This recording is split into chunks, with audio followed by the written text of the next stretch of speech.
Perfect. What is what? No, that's full. What is going on, everyone? We are joined with Sam. This will be an interesting podcast. So, like, share, subscribe, and this is episode three of the podcast, and we are all of us 8 weeks out.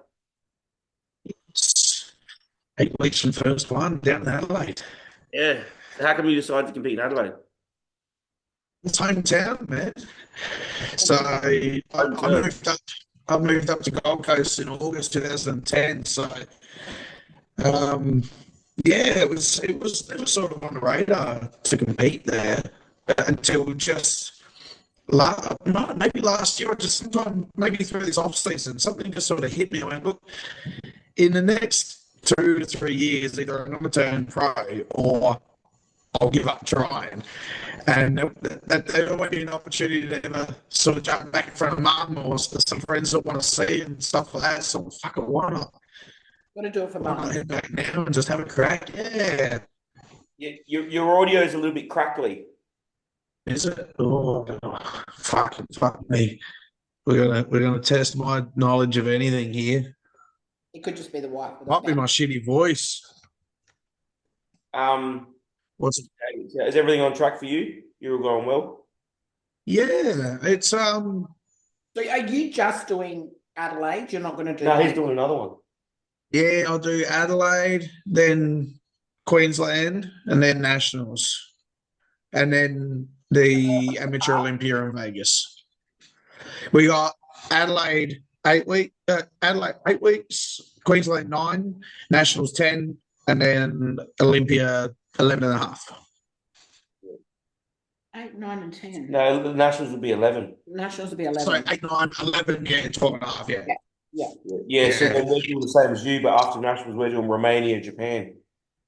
Yeah, no, when Romania? Romania is 6 weeks after Nationals, the Pro-Am. Yeah. Okay. Muscle Fest. So Expo one. Huge. Yeah, it's fucking The cool. one that Samson won last year. Yeah. Good sugar. So that's there. Then Yeah. hopefully I don't have to compete in Japan. The plan is to go pro in Romania and actually they can just back off Japan and we can just both relax. Get a party again, just Obviously, fucking have it's something like- to eat.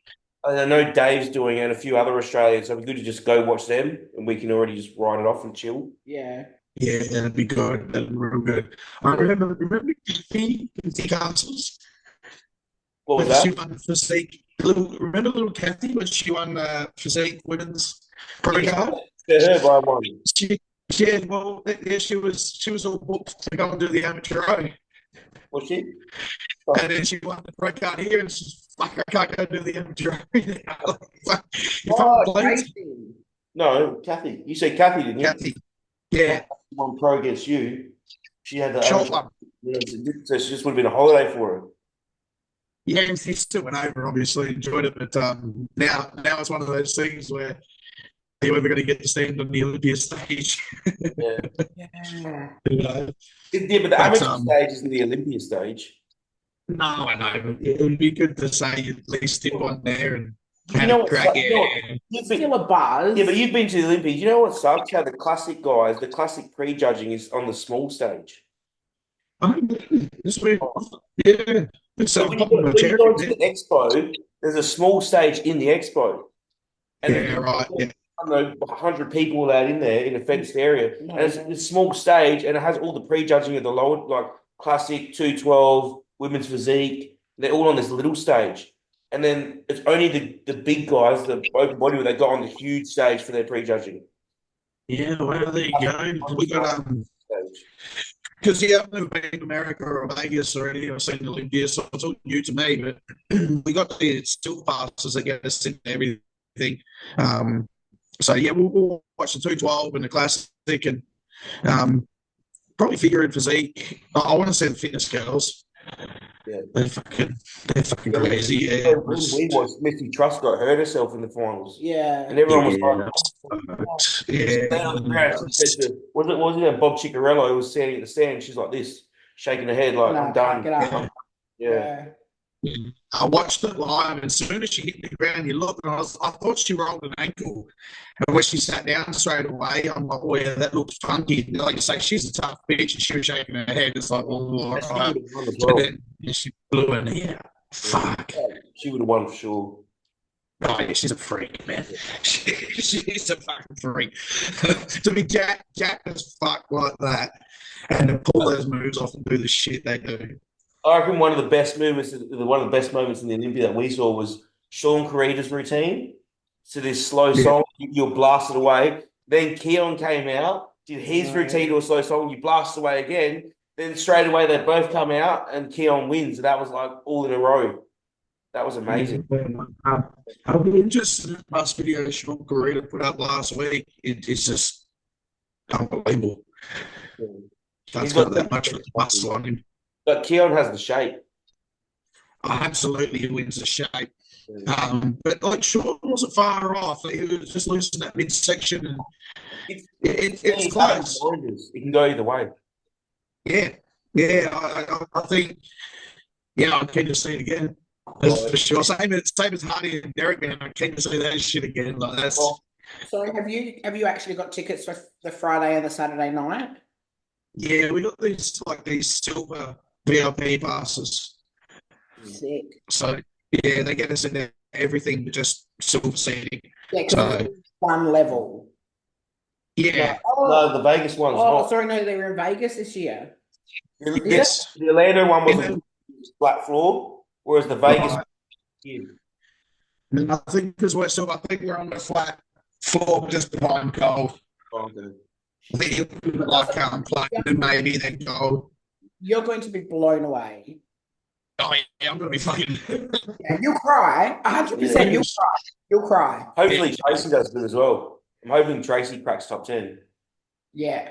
Man, she looked fucking wild. Like it was so cool that they organised the pro card because it was pretty fucking damn obvious she was going to go out and do well. Who'd thought she'd win? Though? I mean, that's nuts. Like, she might get a top 10, man. She's good enough. I'm hoping it happens the same thing for her. They bring out the pro card and she wins in Romania. That'd be nice. It'd be real nice. But enough there. That'd be enough for the Romania show. And it's a little bit different with an Olympia, so I think they've got a little bit different rules. Yeah. Than us sort of shows. When we were there watching, we had a friend, Romana, do Olympia. She got 14th in women's physique. Yeah, but we went to the Cheesecake Factory with her after. I reckon Tracy's got more size than Romana does. So. These legs too, you're just something else, man. Yeah, those things were not human. That was sick. That was sick. Yeah. And what was it? Fucking what's his name? One of the main judges. I can't remember his name now, but he grabbed her and pulled her aside and just said, like, unreal crazy physique. I've seen you as an amateur. Now it's this. He goes, just bring that back up a little bit. And he's like, you're going to be dangerous. It's like, holy shit, I want a compliment from like one of the men, you know, like, because that's really top dogs. In Toronto, yeah. So it's going to be interesting, I think. Who else we got? Danielle. Yeah. Danny. That's the one. She's going to do well. Yeah, Callum Hines does tonight in Taiwan. Yeah, fuck. He look, it'd be good to finally see his size next to the others and see how it matches up. But I mean, when we look at it on Instagram, it looks fucking wild, man. Yeah, I think he needs a little bit more thickness through the back, through the middle. But he was pushing weight cap, I think, because he said there's no carbs before weighing. He was pushing just chicken and veg. Then you got Cam heading over soon. I think he's a good shot to maybe getting in that first call out in his first ever show. Yeah, I was meant to do a podcast with him this morning, but he got busy. But yeah, I reckon he'll do well.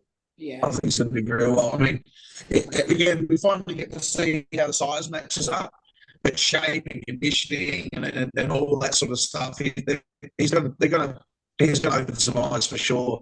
Yeah. Yeah, and I had a good look at him today. He jumped in the posing room, and yeah, it looks pretty fucking good in person. Yeah, and his first pro show, like. Yeah, that's right. Yeah, Yeah, he's going to do fucking good. He's just got really good proportions as well. Beautiful proportions, and just the way like all his muscle belly is just so round. Like even his quads are round. Like who the fuck has round quads, man? I wish I had his delts and arms. That's what I'm missing. His arms are sick, bro, aren't they? They're just round, man. Chest, his pecs are round as well. Only thing, pretty much like every single person trying to reach weight cap is a bit more in the lats, a bit more in the back. Yeah. But he's only, not only, but he's going to be about 87, 88 on stage. So he's still got like 8 kilos in the weight cap. So as he grows, his back thickens up. He's going to fucking 8 kilos is a lot. It's a lot of muscle, especially on the way his body holds muscle. It's going to look fucking ginormous. Yeah, he's got such a small frame. He in like 3 years, he can be like, fighting for that Olympian for the win. It's not winning shows, absolutely. But that's the thing. Like, what will happen with this show? Like, whether he places high or not, no matter what, they're going to take notice and go, "Holy shit, man! Like, if you keep doing this, like, you've got that potential. You can do really well." There's a lot of people who are big enough, and a lot of people who know how to diet and everything, but very few have that thing, that little it factor. It's like, okay, you look different to all of us, Yeah, that's right. It's one thing to be like work hard and put some muscle on, but it's another thing to just have that genetic structure. Exactly. Like everyone did it with Dexter, and even when he was small, everyone went, "Fuck, this guy gets bigger. Look out!" And that's what happened, Like, so that's the little thing that people like can have is it's like, okay, you may not be big enough yet. That's your only downfall. The size. And welcome to bodybuilding. That's what we're all doing. Like, we're all getting bigger. So if you keep doing what you're doing, fuck, man, it's gonna be cool. Aaron will take a bit more time and have another go next year, I think. So that'd be good. And hopefully his life's a bit more settled and he can have a bit more of a regular prep. So that'd be good. I want to see you push up into the super heavies. Fucking hell, I'd be fucking Jesus. Me at 102. I'm going to come up to Queensland. We're going to start. Me and you are going to have feeding sessions. Yeah. We'll both push each other to 300 pounds. Fuck, man, I wouldn't be able to breathe. I hit 285 in the off season. Absolutely. 5'7", 171. Yeah, fuck. That's it, man. I was 127.8 kilos. Jesus Christ. This morning I was at 105.8. So I've lost like 20. How's the snoring, Sabina? No, he's got a CPAP, so it's all good. Right. I sleep like a log. He sleeps like a log. So good. Yeah, fuck, that's fucking awesome. I'll sleep 6 hours, even in prep. I'll wake up, I'm ready to go. It does not stop. My sleep is fucking really good this prep. It was good for the Olympia. And it's good again this prep. Like I wake up to bed and I go straight back to sleep. Yeah, it's been really good. And I think it's no, but I'm not taking any 19 nors at all. It's just test primo and GH. That's it. And just me once clear. When I hit over 103 kilos, I had to get the CPAP. I got chronic fatigue. I literally was waking up and just like at my steering wheel and in my digger, just falling asleep. They went to the doctor. She measured my neck circumference, and I just was waking. And I did a sleep study, and I was just waking up like every minute. Yeah, so I wouldn't surprise. Maybe this next off season, I might finally get to that point where it's a bit uncontrollable. But I've dodged it so far. It's just I think it's way that fast, doesn't it? Oh yeah. Yeah. And like you say, you lay there and the traps and the neck and the chest, everything just gets too full with fucked. So, I'll definitely have to come up to Queensland and spend some weeks training with you and doing some eating sessions. Yeah, well, and that's the thing. It's like now, like life's in a good spot. Like it took many years to sort of recover from, the breaking up with the kids' mum. And now there's a lot of debt and that hanging over my head for years. And it's now I've sorted it out. Business is good and everything's good. I'm doing a lot more traveling. Like I'll head down and watch that little season B show in Melbourne next weekend. I can do all these stage shows. I can start really sort of getting out and doing more and affording a lot more life. So I'll be going back down Adelaide more often as well. See you and see Dave and with some old friends I just don't see enough as well. But so yeah, I'm looking forward to more travel and more bodybuilding. I've always got a spare room for you. There you go. And also making that new business plan to just be completely online by the time I fly out for the Olympia as well and really start pushing that. So then it's like, cool, we're not held, you know, and even paying rent to the gym to PT and stuff, you know, you'll start saving money. So yeah. As well online. Oh yeah. Yeah. She's doing J3. Yeah. Yeah. What was that? We're starting another intake now. Oh yeah. That's what she did. I think it's already closed. She did the hypertrophy. What course did you do? I did the first one I did was the applied hypertrophy. Yeah, applied hypertrophy. I was just doing the actual J3 module 1. But that's just training. The first one's just training, which like it's good to do a refresher, I guess, but it's probably not everyone needs to do it. But the actual J3 level 1, where it starts right at the beginning of like what sort of coach you want to be, what sort of clientele you want to pick up, and then it goes into nutritions and hormones and all that sort of stuff. There's like 250 videos or lectures, so it's quite substantial. And obviously you can go at your own pace as well. So Ryan Ackerman. Hey, sorry? Ryan Ackerman, the Viking. Viking Ryan, he's an online coach, lives up here. He's been doing it for a while and he raves about it as well. Yeah. In America, it's recognised. Like how the Institute of Fitness here, the ARPT or whatever, that John Jewett has it recognised as a recognised body. So if you have the certificate, you're actually a qualified online coach in America. Yeah. Yeah, well, it's freaking brilliant. I want to do it when I finish uni. I got one more year of uni next year, and I'm done. I'll be a registered nutritionist. Nice. Well, it's a dual degree, nice. Exercise science as well.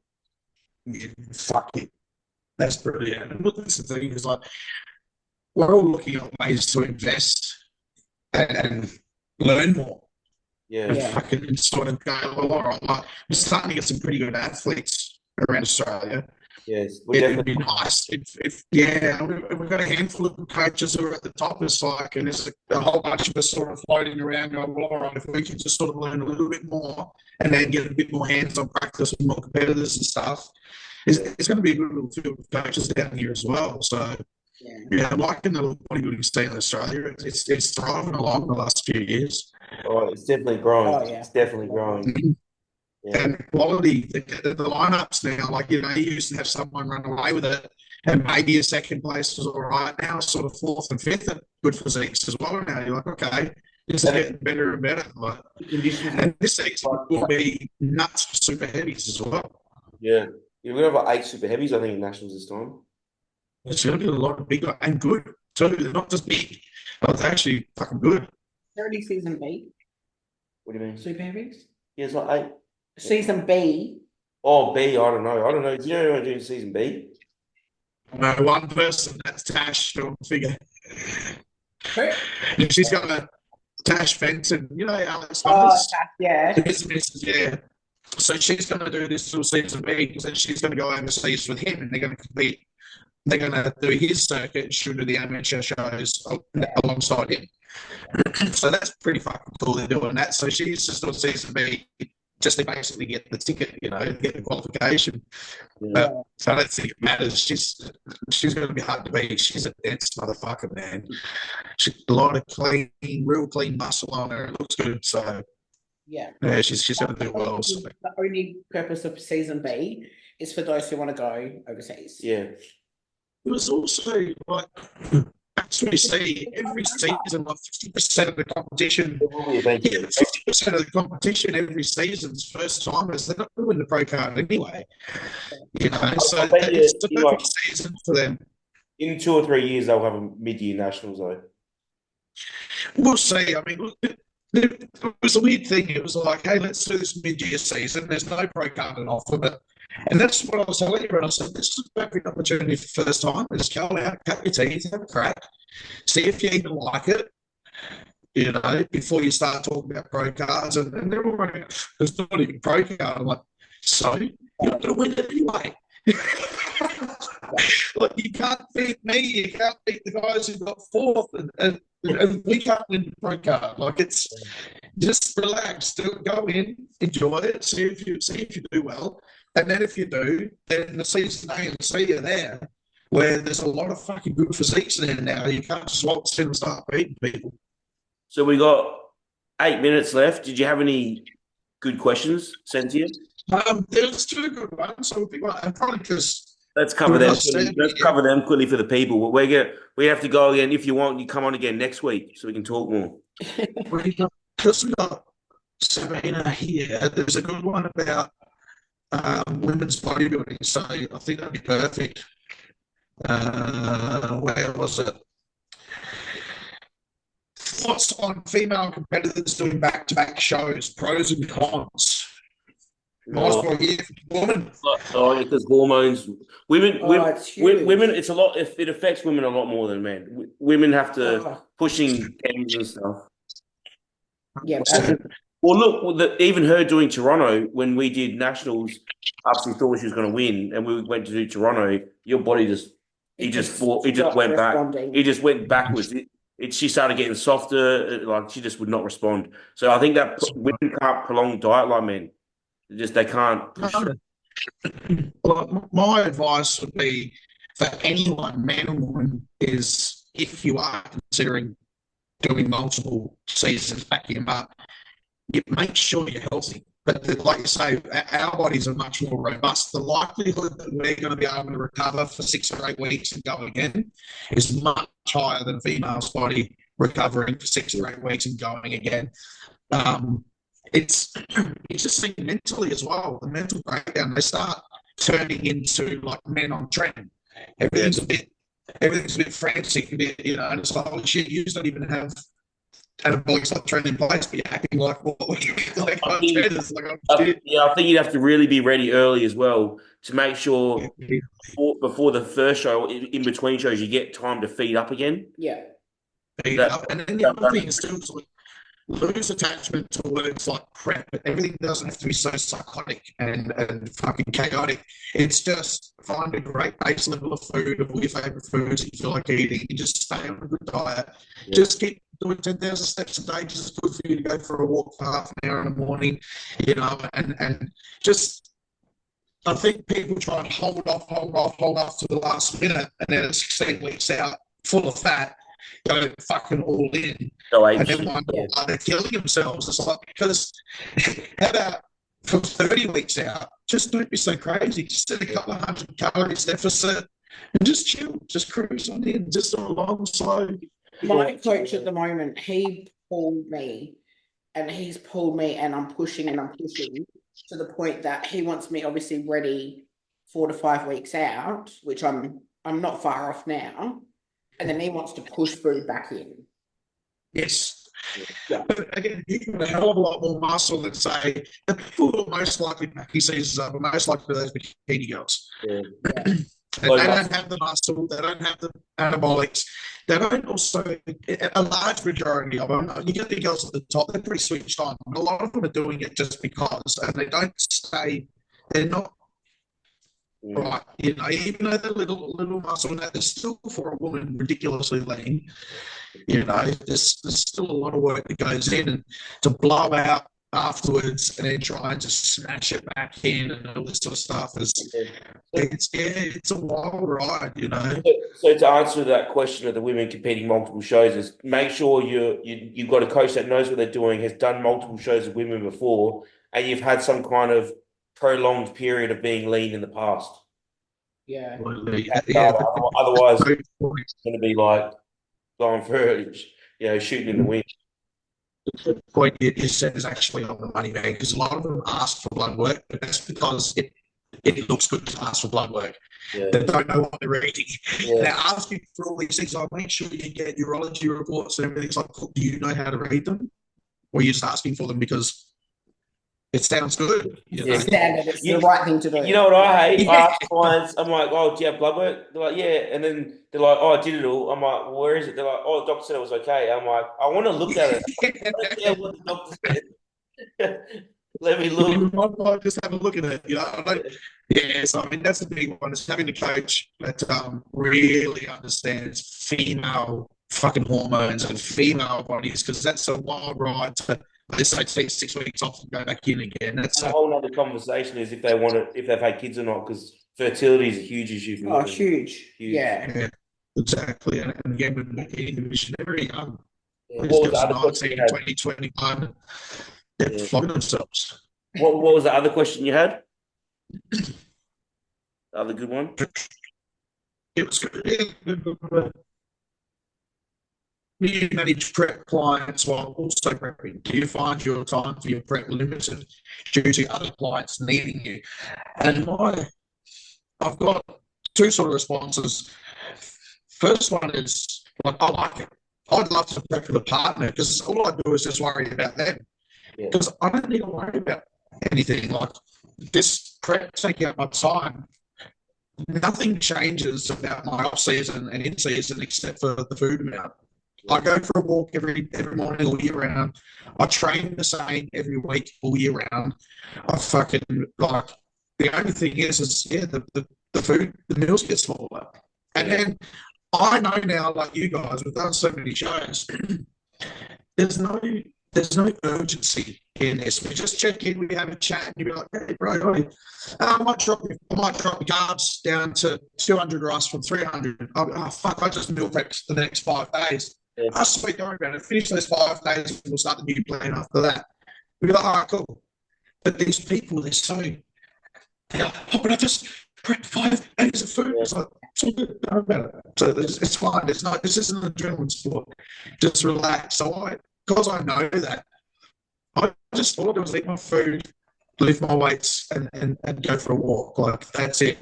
So I like having people, one, to look after, because it's fun. And then two, I like them seeing that not everything needs to be so neurotic. You can just make clear decisions. It's all good. Oh, you gave me these new exercises. I don't know what half of them are. You're like, just keep doing the old workout plan. Yeah. Send me the list of exercises that are confusing. Just throughout the week, I'll make some videos of them, and as I make videos, I'll ship them off to you. No drama. It's all good. Stress way too much. Like, the best thing, my preps have only got easier because I've stressed less. Yeah. And I love being busy. Like, I love uni being on. Like, when the uni unit starts, I'm a little bit, I've got to get in front. But I love being busy because, one, the only thing I notice in prep is my attention span drops. So I can't sit there and watch TV. So I need to have engagement. I need to have uni to do. I need to have, clients to talk to. And then, like, the day goes like that, and I forget about being hungry. I don't even think about that. I've just got so much else. Yeah. So I was worrying about clients. It just matter. I don't need to think about prep. That's what Logan's for. I don't need to stress and worry about my prep, because there's a man whose job is to say, eat more, eat less, do more, do less. I don't need to be worrying. So these people, these clients, they're so stressed. So what are you stressed about? You just tell me what's going on, and I'll just tell you what to do. Yeah, when Andrew was coaching me, it was a bit different. Because he was taking on a little bit of stress because I was in the environment. He was trying